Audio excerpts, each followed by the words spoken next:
আকাশ, এতদিন পর তোর মাকে মনে পড়লো বাবা। আর কোনোদিন কোথাও তোকে যেতে দেব না।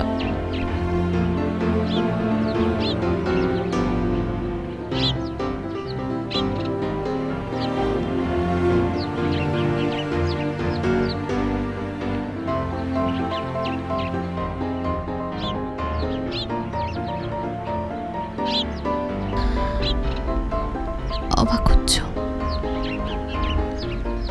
আশা করনি তাই না?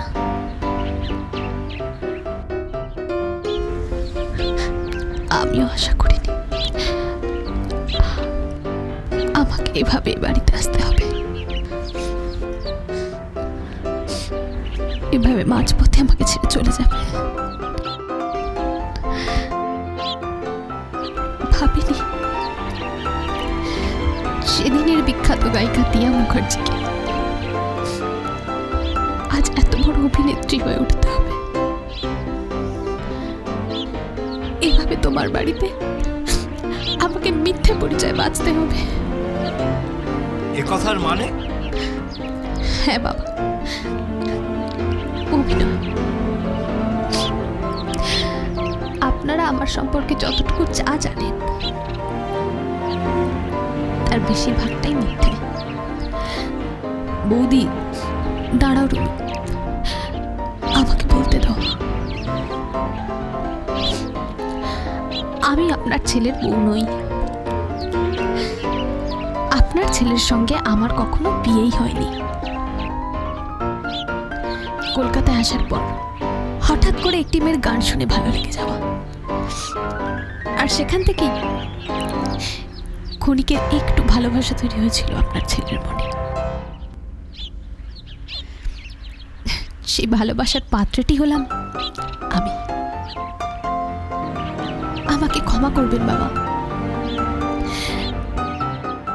শুধুমাত্র এই দিনটার অপেক্ষায় আমাকে এত বড় একটা মিথ্যের আশ্রয় নিতে হয়েছিল। এই গ্রামে আমার একটা সম্মান আছে। তাছাড়া এই চৌধুরী বাড়ি কোনো রঙ্গমঞ্চ নয় যে যেভাবে ইচ্ছা অভিনয়ের পারফরমেন্স দেখাবে। তুমি এ কথা বলছো কেন? তোমার তো কোনো দোষ ছিল না এখানে।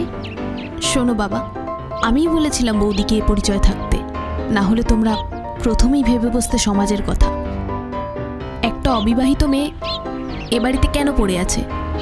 কি সম্পর্ক ওর সাথে তোমাদের? পারতে উত্তর দিতে। দিতাম না উত্তর? কে মাথার দিব্যি দিয়েছিল ওকে এখানে রাখতেই হবে? তোমার কাছ থেকে এই উত্তরটাই আশা করেছিলাম। অবশ্য তোমার কোনো কাণ্ডজ্ঞান নেই জানতাম, তবে তুমি যে এতটা স্বার্থপর আজ সেটা পরিষ্কার। তোমরা একটু চুপ করো না। এই বয়সে জ্ঞান বুদ্ধি আমার ওর কাছ থেকে শিখতে হবে? না জানলে শিখতে হবেই। চুপ করো রুবি, বাবার সাথে এভাবে কথা বলতে নেই। ঠিকই তো বলছেন উনি।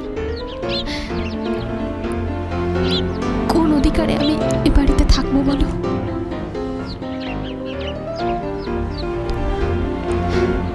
আমাকে ক্ষমা করবেন বাবা।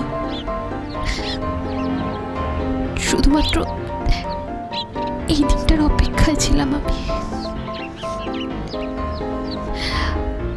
আমার বিশ্বাস ছিল আকাশের দিন ঠিক ফিরে আসবে। অনেক মিথ্যের মাঝেও একটা কথা তো সত্যি, আমার জীবনে যা কিছু প্রাপ্তি